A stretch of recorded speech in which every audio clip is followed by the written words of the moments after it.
Berikutnya di sini tentang hadas. Ya. Hadas, kita jelaskan hadas itu ada berapa? Ada dua, hadas kecil dan hadas besar. Hadas besar, saya bicara hadas besarnya dulu. Hadas besar sebab poinnya sedikit. Hadas besar itu menstruasi perempuan. Nifas itu hadas besar. Ya, kalau istihadah tidak, itu nggak hadas, cuma najis aja, dia tetap suci. Kemudian yang hadas besar itu keluarnya air mani. Air mani itu hadas besar, walaupun dia tidak apa Pak? Tidak najis, dia suci, tapi anehnya hadas besar kalau keluar orangnya. Air mani. Baik keluarnya lewat berhubungan intim ataupun tidak. Kemudian yang ke berapa? 4 ya. Berhubungan intim. Kok dibedain? Iya. Berhubungan intim itu sama Rasulullah SAW disebutkan dalam 2 model bentuk. Ada berhubungan dia mengeluarkan air mani. Ada berhubungan dia nggak keluar. Wa in lam yanzil. Walaupun dia tidak keluar, selama terjadi hubungan, maka tetap dia terkena kewajiban untuk mandi besar. Dia hadas besar. Ya. Ini pembahasan sensitif kadang-kadang gitu, kalau ibu-ibu risi gitu, kalau ada ibu-ibu ya. Yang dimaksud berhubungan itu apa?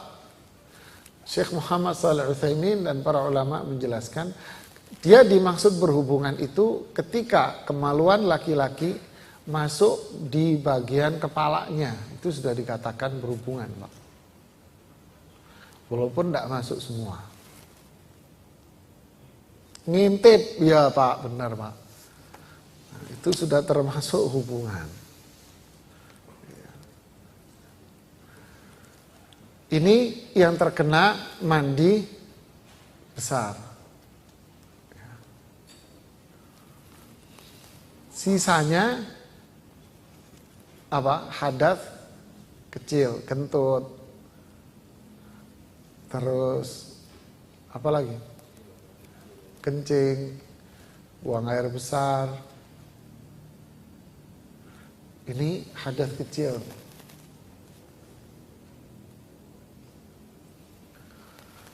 Masalah bersentuhan dengan perempuan yang bukan mahram. Ya. Ini masalah ini. Apalagi haji. Selalu ribet itu. Selalu ruwet di sini nih. Pembahasan ini. Perempuan yang bukan mahram. Sebelum bicara ini siapa mahram itu, Mak? Loh, udah jam segini nih. Siapa mahram itu? Mahram itu satu. Saya kasih gambaran, Pak ya. Anggap ini kita ya. Mahram. Saya biasanya pakai ilustrasi ini untuk menjelaskan ilmu waris. Mahram anggap kita ya. Untuk ngampangin. Mahram itu satu bagian atas kita. Siapa atas kita, Pak? Hah? Atas kita. Biang, kalau orang Jawa bilang biangnya lah. Bapak, ibu, om dari ayah, dari ibu, bibi dari ayah, bibi dari ibu, gitu kan? Terus kakek dan seterusnya naik ke atas. Itu mahram. Berarti jatuhnya kita anak, cucu, kan gitu kan? Kalau dari saudara ayah ke samping, saudara ibu ke samping juga. Berarti posisi kita sebagai apa? Ponakan. Ini mahram, Pak. Ya, oke. Terus ke bawah. Ke bawah siapa? Anak. Ya, anak, cucu. Ini semua mahram.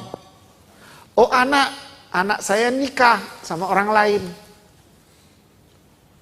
Kan gitu kan? Bapak punya anak laki, nikah, istrinya dia orang lain. Apakah istri dia mahram buat bapak? Ya, karena dia nikah sama anak bapak. Cerai sekarang dia, berantem, ribut, cerai. Terus dia tetap menghormati bapak sebagai mantan mertua datang. Masih mahram? Tidak pak, bubar pak. Bubar satu, bubar semua pak. Paham? Nah, sekarang sepupu, apa itu mahram? Bukan. Hati-hati ini orang Medan. Ya. Sepupu itu bukan mahram, Pak. Makanya hati-hati anak gadis Bapak. Anak laki Bapak main sama sepupunya berdua. Itu bukan mahram dan boleh nikah, Pak. Wah, hati-hati itu. Setannya banyak itu, Pak. Ya. Ipar. Suami Bapak punya adik atau kakak laki. Suaminya dia, istrinya dia. Istri dia sama bapak jatuhnya apa? Ipar kan? Itu bukan mahram. Tapi kalau orang Jawa tetap disebut saudara gue. Saudara kemana yang ketemu Hongkong? Bukan saudara Anda, itu orang lain, tidak boleh berduaan. Paham Pak? Bapak punya saudara ayah atau saudara ibu. Bapak punya istri. Nah, istrinya sama bapak apa? Bukan mahram. Tapi kalau kita main nyocor aja Pak. Main cium tangan aja kan gitu kan. Kalau nggak cium tangan, kurang ajar lo, sombong lo. Baru ikut manasik aja terus nggak mau salaman. Wah, repot. Itu kalau budaya masyarakat yang salah kaprah. Itu bukan. Terus berikutnya, istri bapak. Ayo. Dalam hal ini mahram bukan? Hah? Dalam hal ini bukan. Dalam hal ini bukan. Loh, kalau iya nggak boleh nikah bapak sama ibu ini. Ya kan? Saya bicara masalah wudhu loh ya. Kalau masalah warisan lain lagi, lebih melebar. Ya. Nah, sekarang bersentuhan dengan orang yang bukan mahram. Apa wudhu? Bersentuhan sama bukan mahram. Gimana? Apalagi orang lain, lift. Wah, apalagi di hotel nanti. Udah ketemu ibu-ibu, Pak, liftnya kecil lagi. Apa Pak, saya sudah ada wudhu Pak. Ya ibu, ribet dong kita. Keluar nunggu lagi 5 menit, udah komat nih. Kan gitu kan. Ribet gimana? Bukan mahram. Kalau di kantor Bapak, Pak saya lagi ada wudhu Pak lagi ada wudhu Pak. Seakan-akan urusan ini cuman wudhu. Gitu kan, padahal berjabat tangan tidak boleh kalau bukan mahram. Duduk berdua tidak boleh. Bepergian perempuan tanpa mahram tidak boleh. Oke, saya bicara masalah yang ini, hadas. Apakah bersentuhan dengan perempuan yang bukan mahram itu hadas kecil sehingga Bapak harus berwudu atau membatalkan wudu? Kan sama aja kan lingkarannya. Di sini ada 3 pendapat Pak fikih. Pendapat pertama, mazhab Syafi'i. Ketat, keras. Apa itu? Hanya nempel kulit dengan kulit, ini batal. Kulit dengan kulit nempel batal. Tapi kalau bihail pakai penghalang seperti kena kain, itu enggak. Itulah fahamnya orang salah. Padahal kalau kena kain ini juga enggak ada masalah gitu. Jadi yang batal dalam mazhab Syafi'i itu adalah kulit dengan kulit. Tapi kalau kena bajunya, kainnya ada penghalang, tidak ada masalah itu dalam mazhab Syafi'i.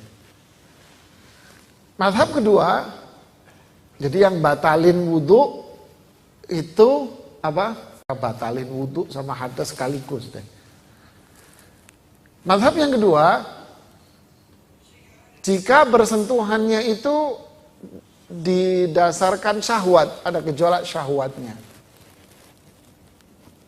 Tapi kalau cuma sekedar nyentuh, nyenggol begitu, nggak ada masalah. Tapi kalau ada syahwatnya, baru itu batal wudunya. Baru itu hadas, kesetrum. Ya. Mazhab yang ketiga,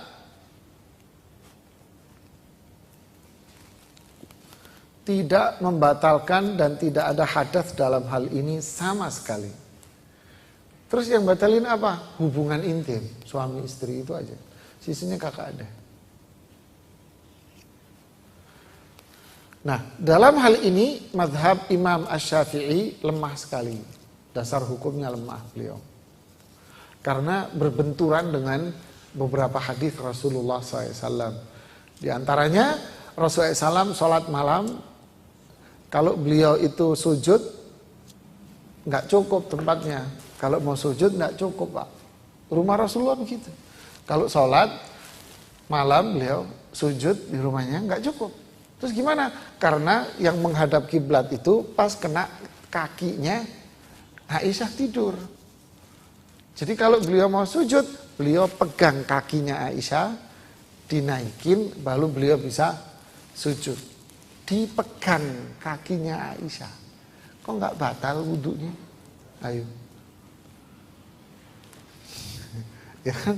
Ini hadis sahih. Terus riwayat kedua, qabbala Rasulullah sallallahu ba'dha azwajihi thumma dhahaba ila shalah. Beliau mencium salah satu istrinya, kemudian beliau langsung pergi salat, enggak wudu lagi. Ini dasar hukum ini. Kuat, berarti yang tersisa antara 2 dengan 3, Pak. Jadi yang batalin kalau mau aman ya yang batalin adalah yang ada syahwat deh. Ya kalau sudah pengantin lawas gini cuma nyentuh mana ada syahwat. Pengantin lawas nyium juga enggak, biasa aja. Pengantin baru tuh. Voltasenya 10.000 itu. Ini permasalahan. Jadi nanti ketika di sana nggak usah ribet lah. Karena memang inilah pandangan yang paling kuat. Tapi kalau ada orang berpegang bersentuhan saja batal, ya kita hargai, itu pandangannya dia. Kita nggak usah ruwet deh. Pas tawaf terus nyenggol-nyenggol, wudhu terus gimana ya Pak? Nah, gitu kan. Ini masalah hadas kecil dengan hadas besar. Jadi sekali lagi hadas kecil adalah wudhu, mengharuskan berwudhu. Hadas besar harus menggunakan mandi besar. Oke, saya ringkas lagi sekarang. Wudhu maklum lah seperti yang kita lakukan lah. Wudhu dengan gerakan-gerakan cuci tangan, kemudian apa? Berkumur sambil memasukkan air ke hidung, terus dikeluarkan air ke hidung, kemudian membasuh wajah, mulai dari dahi, tumbuhnya rambut sampai tempat tumbuhnya jenggot sini, dari samping telinga sampai samping telinga dibasuh semuanya secara merata. Kemudian setelah itu tangan dari kanan ke kiri sampai siku termasuk yang dibasuh. Kemudian rambut. Nah, cara basuh rambut begini, Pak. Nah, masyarakat banyak basuh rambut itu begini. Kan gitu kan? Ngambil air, blok-blok. Ini mazhab Syafi'i memang, Pak. Tapi dalam hal ini mazhab Syafi'i kurang tepat. Karena Rasulullah membasuh rambut itu begini karena beliau pakai surban. Gitu. Jadi pakai surbannya, pecinya, surbannya, kemudian ngambil air cuman digosok di depannya sini doang.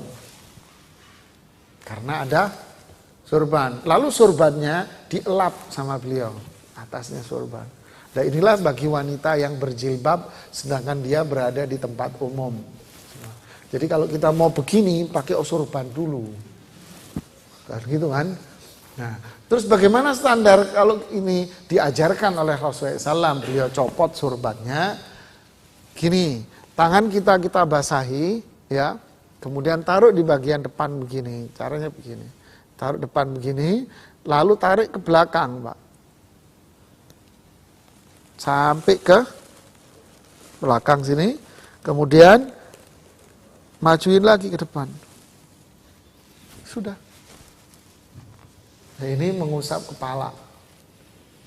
Pada abi muqaddimah ra'sih, beliau memulai dari depan sampai ke belakang, kemudian beliau balik lagi ke depan. Begitu beliau dalam membasuh kepala.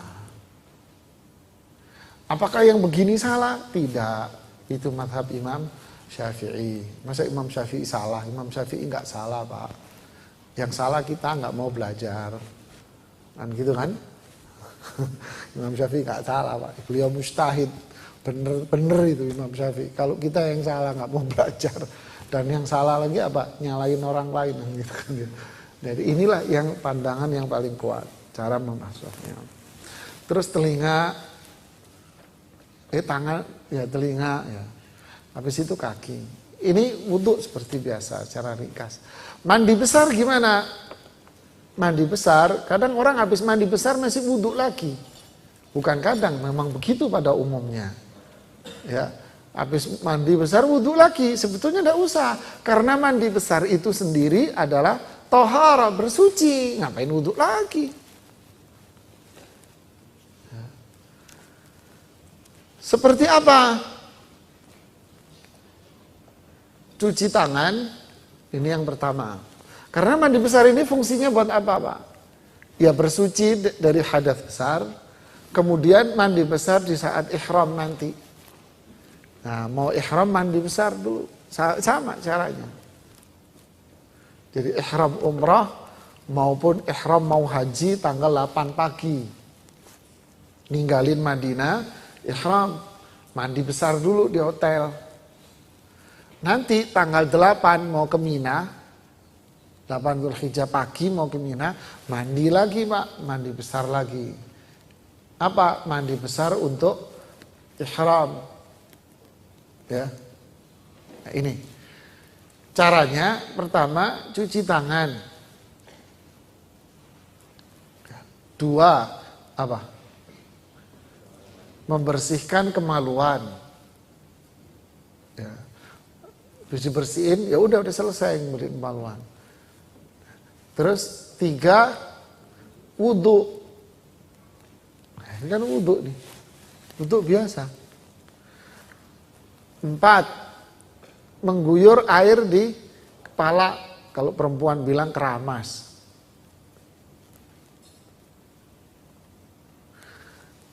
5, baru mengguyur air di badan, dimulai dari yang kanan, kemudian yang kiri. Diakhiri yang ke-6 dengan cuci kaki. Deh, selesai, Pak. Pakai sabun, nggak pakai sabun, terserah deh. Yang penting kemaluannya sudah dibersihin tadi. Ini mandi besar. Terus suci. Udah suci nggak usah wudhu. Pak, saya belum wudhu. Loh, tadi kan udah mandi. Mandi sih sudah, wudhu belum. Ya, Pak. Gimana sih, Pak? Ya udah, mandi besar itu ya bersuci. Ya inilah tata cara mandi besar. Kemudian yang tersisa di pembahasan kita apa? Sholat. Wah, ini panjang waktunya, udah habis nih, Pak. Saya cuman mau bicara di sini tentang sampai di sini dulu. Ada yang mau ditanya, Pak? Ya. Jadi ketika kita membersihkan kemaluan, itu kita bersihkan pakai sabun, apa-apa. Dibersihin pakai sabun kayak orang cebok begitulah. Setelah itu kita bilas, setelah itu baru wudhu. Habis wudhu, nanti giliran kita mengguyur badan, ya tinggal badannya aja yang disabunin. Situ-situnya enggak. Karena menyentuh kemaluan dengan batinul kaf, dengan ini, telapak ini, itu batalin wudhu. Lupa saya tadi. Nah, itu diantara yang batalin wudhu. Nyentuh kemaluan, laki perempuan sama. Menyentuh kemaluan, itu batalin wudhu. Man massa dzakarahu falyatawadda. Siapa yang menyentuh kemaluannya, hendaknya dia berwudu. Tapi itu hadas kecil, menyentuh kemaluan. Jadi habis dibersihin kemaluan pakai sabun dan sebagainya, nanti giliran badannya ya cukup bagian badannya saja. Kalau biasanya kan dicampur aduk jadi satu. Ketika mandi besar dipilah. Dan jangan lupa, Pak, kalau mau mandi besar niat. Niatnya gimana? Niat dalam hati saja bahwa Bapak mau mandi besar. Cukup nggak nawa itu al-ghusla. Oh, ya, enggak Pak. Cukup di dalam hati bahwa saya mandi ini mandi besar. Karena yang membedakan antara mandi kita biasa dengan mandi besar yang paling prinsip adalah niat. Innamal a'malu binniyat. Perbuatan itu diterima ditolak oleh Allah dari niatnya. Air bilasan tergantung. Yang terkena itu terkadang kan kita ngambil air sebelum dipakai untuk nyebok, airnya ini keburu netes di celana kita sehingga yang kena ini adalah air yang kita pegang. Atau yang kena celana ini adalah air ceboknya. Mana yang kena? Yang tahu di diri kita. Ya, kalau yang kena air cebokan ya berarti itu campuran dengan air pipis. Tapi yang kalau terkena air biasa kena celana ya nggak ada masalah. Jadi harus benar-benar berhati-hati. Secara hukum Pak, kita menjelaskan seperti itu dan para ulama menjelaskan seperti itu. Mani pandangan yang kuat tidak najis. Tapi kalau madhi sepakat para ulama itu najis. Realita di lapangan yang terjadi ketika seseorang bergejolak syahwatnya sebelum melakukan hubungan, otomatis yang keluar itu adalah madhi.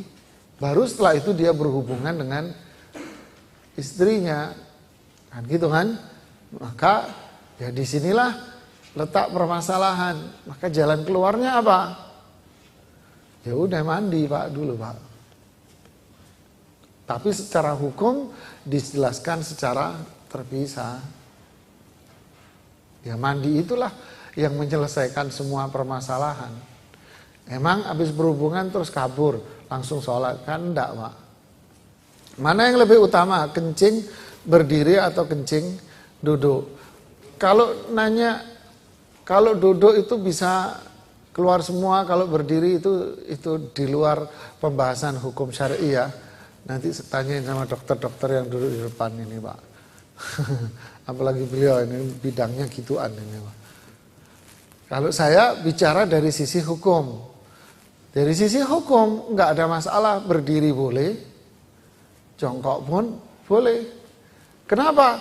Karena Rasulullah SAW di hadis Jabir bin Abdullah riwayat Muslim, beliau pipis berdiri. Saling membelakangi. Umpama nih mohon maaf Rasulullah ngecing ngadep sana, Jabir bin Abdullah begini ngelindungin orang yang datang dari sana. Loh yang dari sana nggak mungkin, itu arah sepi, itu padang pasir kok, sepi, nggak ada orang lewat situ. Atau yang di sini ya memang padang pasir sepi, nggak ada orang, sudah yang ada dari sana. Jadi Jabir yang ngadep sana, membelakangi sambil bawa ember air. Mana airnya Jabir? Nih Rasulullah begini kan. Berdiri Nabi. Gitu. Jadi tidak ada masalah. Ya. Makanya bagi laki-laki ketika pipis di tempat yang berdiri itu nggak apa-apa. Ya. Tapi kalau dari sisi mana yang lebih banyak keluarnya, wallahu a'lam. Saya nggak tahu kalau dari sisi itu. Kalau kita ragu, hukum syar'i tidak boleh berpijak pada keraguan. Rasulullah SAW mengatakan, da' ma yuribuk ila ma la yuribuk. Buang keraguan-raguanmu dan ambil yang meyakinkan dirimu. Kaidah dalam ilmu fikih, al-yaqinu la yazulu bisyak. Keyakinan itu tidak akan hilang dengan keraguan-raguan. Sekarang saya tadi pipis, habis itu muncul ragu. Ini kena apa enggak ya? Sebetulnya yang prinsip dasarnya kena apa enggak? Hah? Tidak kan? Prinsipnya asalnya kan tidak. Kemudian muncul keraguan-raguan. Paham enggak Pak? Awalnya enggak. Buktinya apa? Buktinya habis pipis, Anda cebok, ceboknya yakin, selesai bertinggal. Habis itu muncul ragu. Berarti utamanya prinsipnya apa? Ragu apa enggak? Enggak, yakin. Maka keyakinan ini tidak bisa dihilangkan dengan keraguan-raguan. Terus gimana solusinya? Buang ragu-ragunya, tetap berpijak pada yakin. Paham? Bapak sholat, Allahu Akbar. Tadi kentut apa enggak ya? Ya Pak ya? Kentut apa enggak? Loh, pada dasarnya kentut apa enggak sih? Enggak, makanya Bapak mulai sholat. Lalu muncullah ke ragu-raguan. Nah inilah, ragu-ragu ini buangan. Ambillah yang yakin. Contoh lagi, sholat, Allahu Akbar. Ini rakaat 2 apa 3 ya? Ya Pak ya, kan sering kan 2 apa 3 ini. Sebetulnya yang yakin yang mana? 2, 3-nya ragu-ragu. Mbak 3, ya ngarang namanya. Ya aslinya 2, 3-nya ragu. Ragunya buang, ambil yang yakin. Begitulah seterusnya. Tengah-tengah sholat, kayaknya barusan kentut deh. La yansarif hatta yasma'a sautan aw yajida rihan, kata Nabi. Kalian jangan batalin sampai kalian benar-benar dengar suara kentut atau kecium bau. Selain itu jangan dibatalin. Tapi kayaknya tadi kok rasanya pantatnya goyang, ya nggak tahu. Itu kan ragu-ragu kan. Ya, pertama menyentuh kemaluan dengan tangan. Mau tangan kanan, mau tangan kiri, hukumnya sama, Pak. Man massa dzakarahu falyatawadda. Siapa yang menyentuh kemaluannya, maka dia harus berwudu.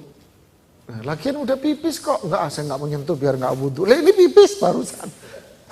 Ya. Terus membasuh berapa kali?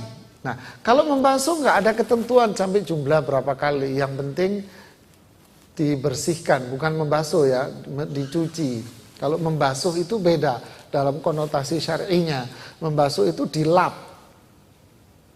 Ya, kalau dicuci dikenain air yang menetes airnya. Nah, ini yang mencuci ini yang buat bersuci itu, nyepoknya itu.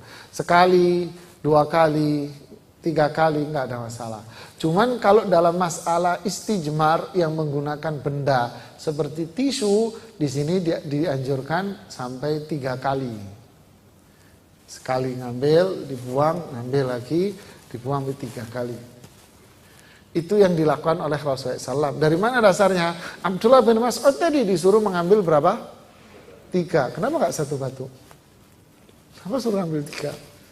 Berarti angka itulah untuk membersihkan ceboknya di saat kita menggunakan benda. Gimana ya orang dulu itu susah Pak. Ya apa ya pipis kok pakai batu gitu Pak rasanya. Susah Pak orang dulu. Orang sekarang sudah modern banyak macam-macam. Itu pun masih malas Pak. Subhanallah. Setannya kebanyakan atau gimana? Udah beranak pinak sih setannya. Dulu mungkin dikit kali setannya. Ada lagi? Silakan.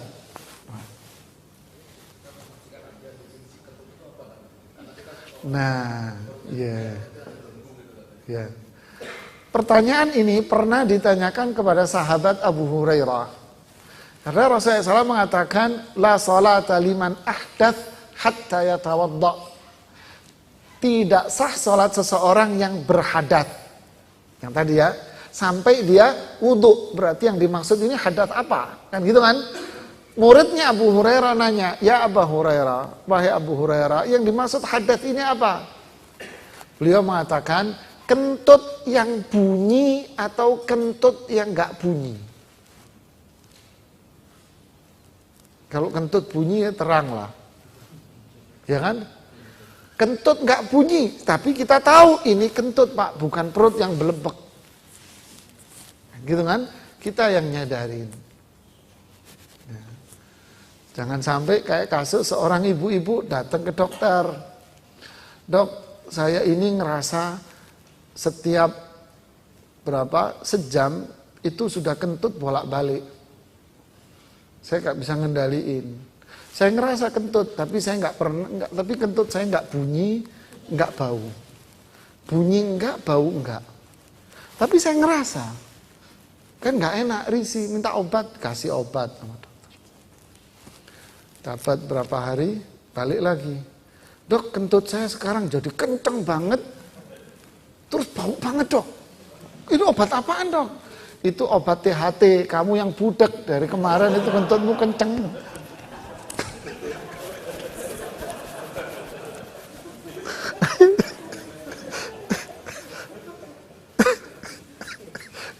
Itu obat kuping sama hidung.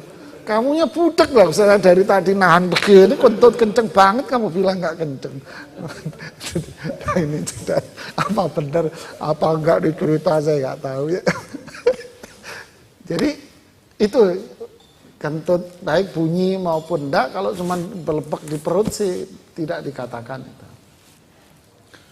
Jadi hadas kecil, apakah bersentuhan dengan yang bukan mahram itu hadas kecil? Masalahnya di situ. Kalau mazhab Syafi'i bersentuhan kulit saja itu hadas kecil, Pak. Kalau mazhab jumhur yang lain mengatakan tidak, harus ada unsur syahwat. Syahwat ini apa? Apakah hubungannya atau baru kesetrumnya? Nah, ini perbedaan penafsiran lagi. Yang penting dalam mazhab Syafi'i bersentuhan aja itu sudah batal, sudah hadas kecil.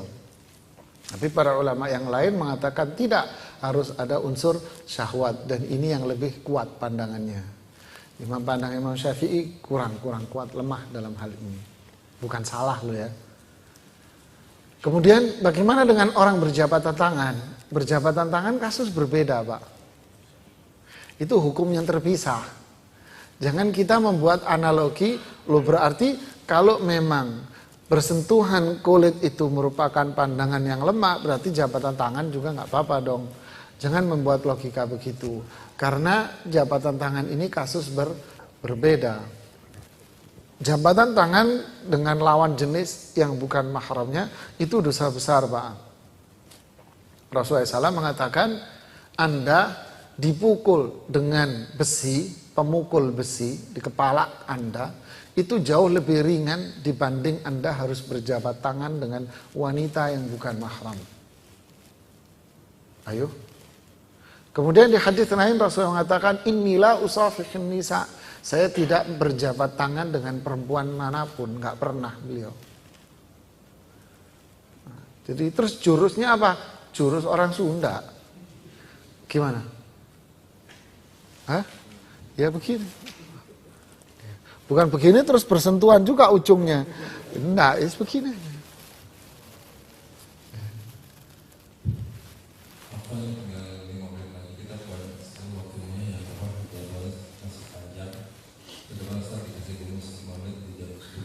Ya, nanti masalah sholat ini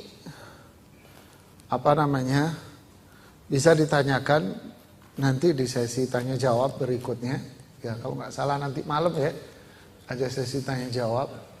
Kemudian sholat musafir nanti insya Allah akan dijelaskan bersamaan dengan penjelasan manasik oleh Ustadz Firanda. Nanti itu berbarengan materinya. Di situ ada bersinggungan erat dengan menjamak sholat ketika di masyair. Nah, nanti bisa ditanyakan di situ. Kemudian di luar itu nanti bisa kita diskusikan hal-hal yang berkaitan dengan sholat di Masjid Nabawi atau sholat di Masjidil Haram pada sesi tanya jawab terbuka nanti.